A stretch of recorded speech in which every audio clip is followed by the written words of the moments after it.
Welcome to Manifest the Big Stuff. I'm your host, Greg Kuhn, author of the life-changing Why Quantum Physicists book series.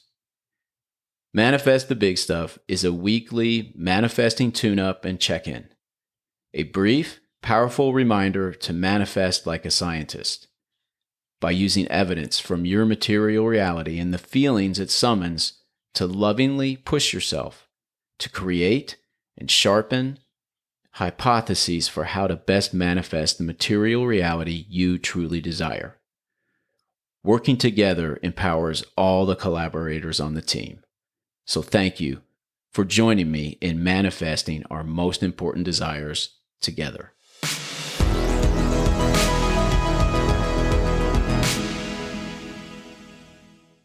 Thanks for joining me today as we continue Season 2 of Manifest the Big Stuff. Today, I want to connect my past with the present. I want to share how I have come to create and continue to refine a blueprint for manifesting the material reality that I truly desire. As a consciousness possessing time-space event in 3D time-space, you don't have the option of opting out of manifesting. The only choice you have is whether you will manifest your material reality by default with the beliefs you inherited, or whether you will grow your beliefs into greater alignment with your desires and be a more intentional manifester of your reality. I got started by reading voraciously about quantum physics. My primary interest in quantum physics were the new paradigms that it gave birth to and how we might apply them more effectively. You see, I also had been reading books like Think and Grow Rich. And being rich was a very important desire of mine.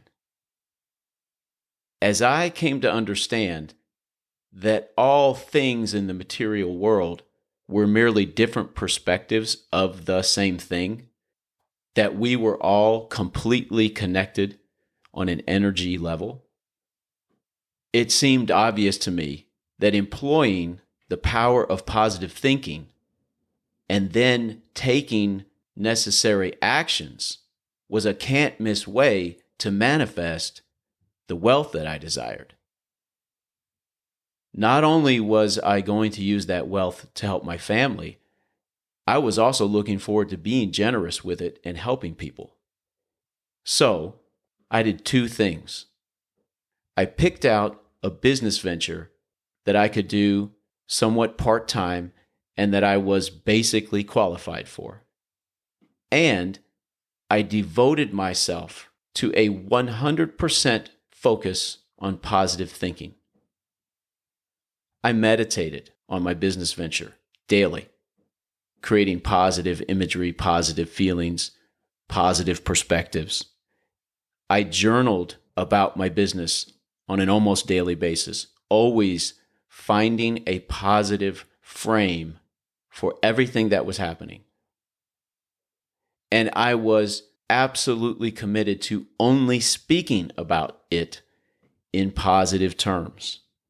In fact, each time I had a setback or a failure, some of which really should have signaled me to stop or at least change course, I doubled down.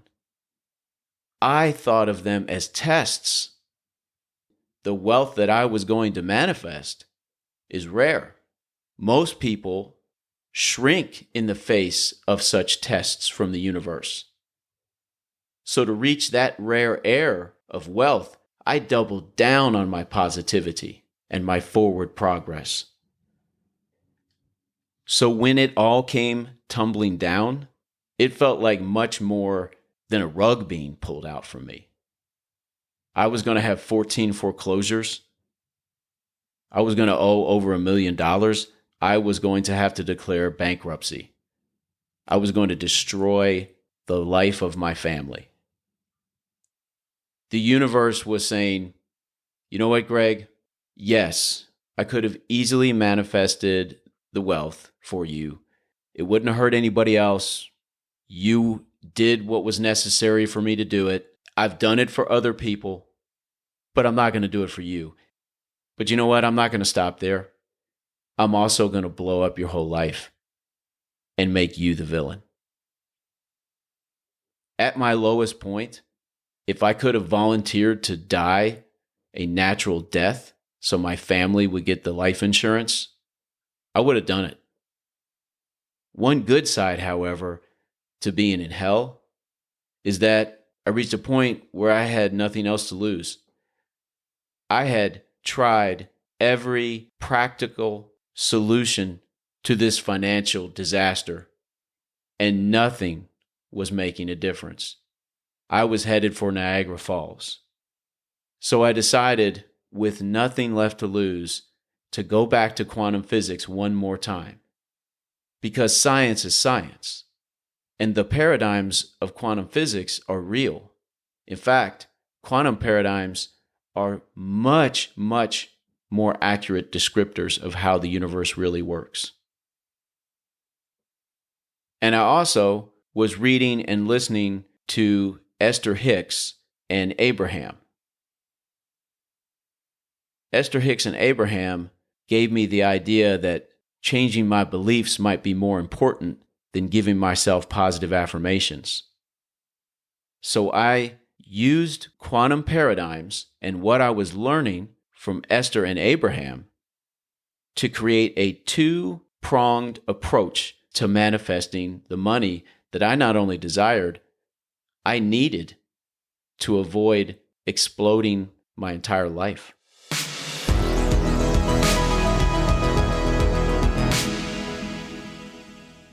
The first thing I did was create an emotional reference chart, a hierarchy of emotions with the most painful ones on the bottom and the most joyful ones at the top.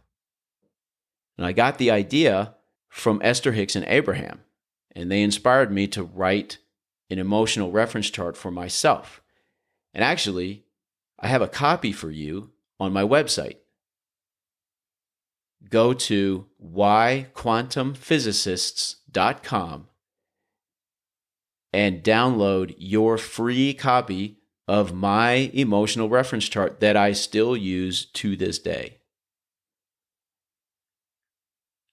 I journaled about my true feelings about money. And at that time, they were at the very bottom of the emotional reference chart. And then I journaled about money from the perspective of the next highest emotion on that emotional reference chart. And I also focused on that perspective as I lived my life during the day. What I discovered is that this process grew my beliefs because it's very much like a father lovingly holding the hand of his child as they cross the street together. There is safety, reliability, predictability to this process. The second thing that I did was start to celebrate every small step closer to manifesting money as I truly desired. Not as a panacea, but by recognizing that I'd taken a step forward.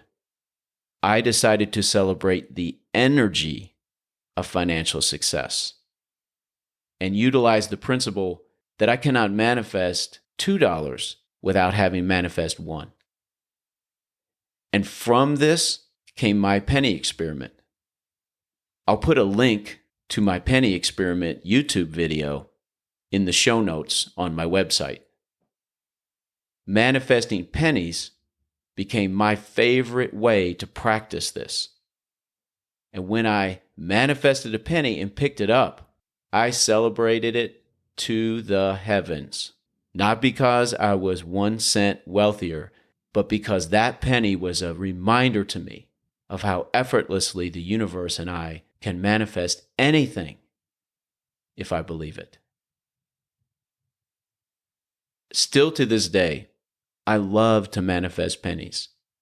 When I pick one up, I privately and joyfully shout, "Thank you for this energetic goose," to remind me that abundance is everywhere. That energy often has me walking on a cloud for quite a while after. What I was doing began to work. I began to manifest a different material reality with money. As I gained confidence and doubled my commitment to what I was doing, I began to manifest with the power of a hurricane. You can actually go read about that time in my life in real time, because I started a thread on an Abraham Hicks forum called the Abe Forum, where I posted on an almost daily basis about what I was doing, writing my way up my emotional reference chart, and celebrating money in the way I just described.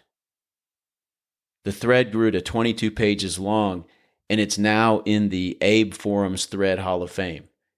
I'll put a link to that thread in the show notes, along with the link to my Penny Experiment YouTube video. That thread is not only thrilling to read for me still today, but I can see that really got me started down this path of sharing this information with you. Manifesting with hurricane power came from focus, total focus on who I really was, how I really felt, what I was really capable of, and learning from that as I slowly wrote and lived myself into new emotional perspectives with money.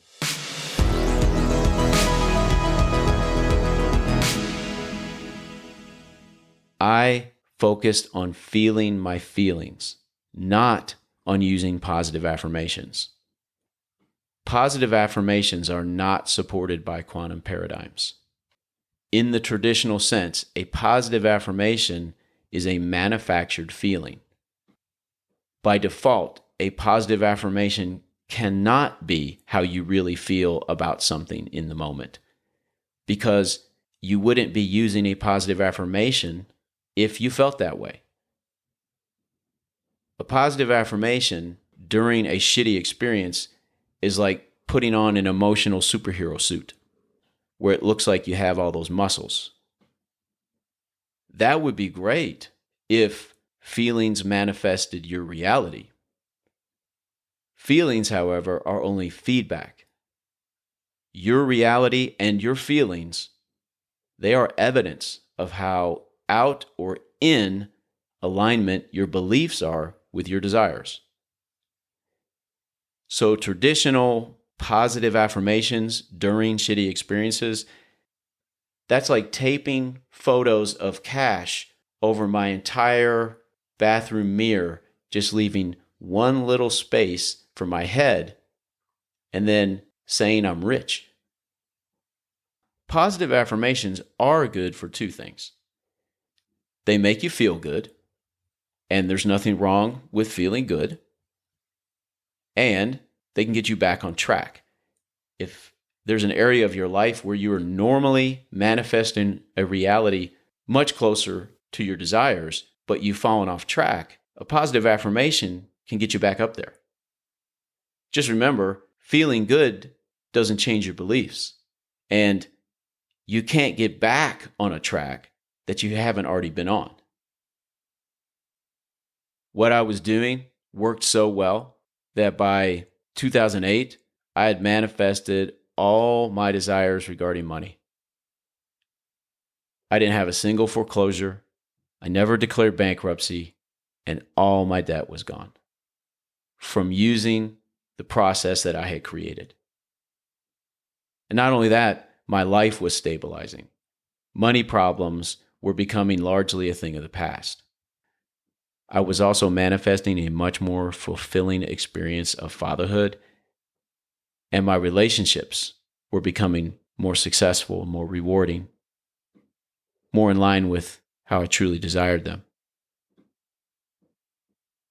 this is the point that I realized that I needed to write about what I was doing, how I was applying these quantum paradigms to my life, and the success it was allowing.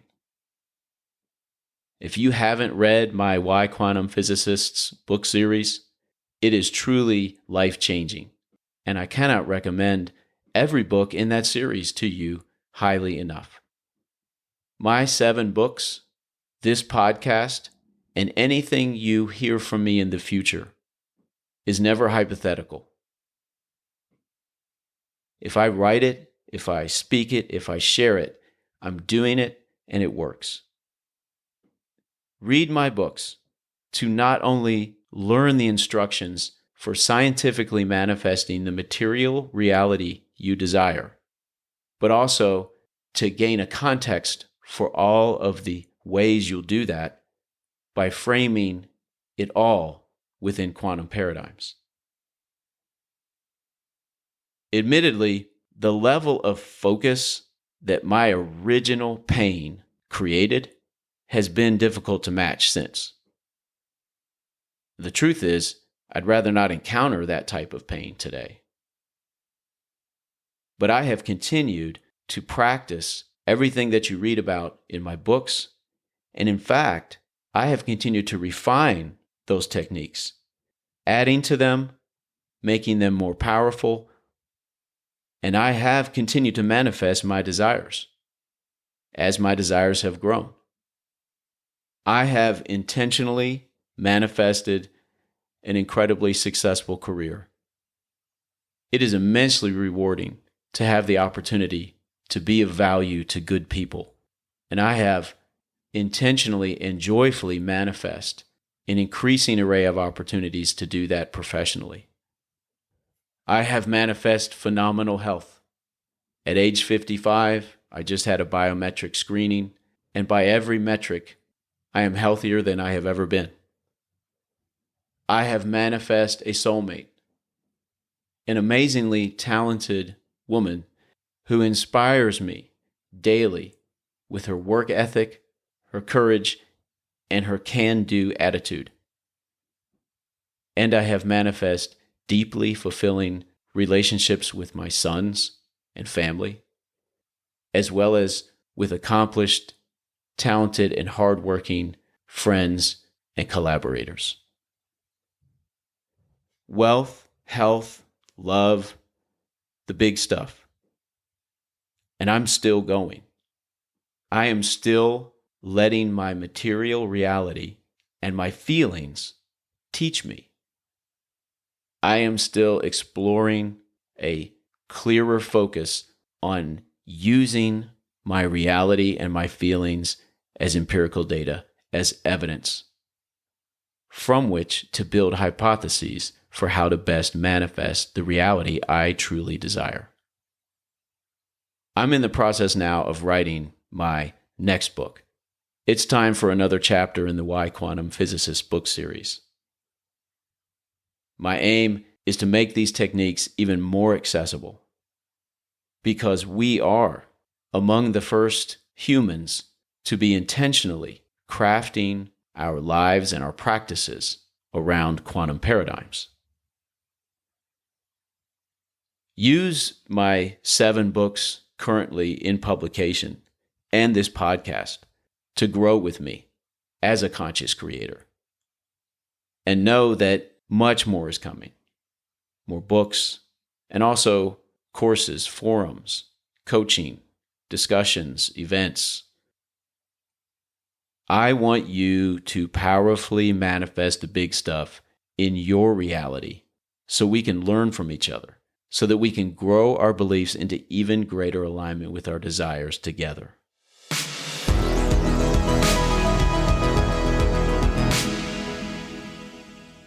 And now, my quantum tip. A quick, powerful takeaway that you can employ in your life right now. After something happens, it's natural and easy to connect its antecedents to it, to say that that's what caused it, even to say that's the way it was always going to happen. Just make sure you don't use the past to predict your future. Your past is nothing more than an illumination of where and how you have been expending your energy in your life and what the results have been. The past in no way, shape, or form defines who you are or your future. Thank you very much for joining me today. This was a very personal episode of Manifest the Big Stuff, and I appreciate you giving me the opportunity to share it with you. Please visit my website, whyquantumphysicists.com. Download your free copy of my original emotional reference chart, the one I still use today. And also, in my show notes for this episode, click the link and watch my famous penny experiment YouTube video, and read my Abe Forum Hall of Fame thread that captures the magic of those early days of my hurricane force manifesting. I don't take your time for granted. I'm appreciative when you share it with me, and I look forward to spending some time again together real soon.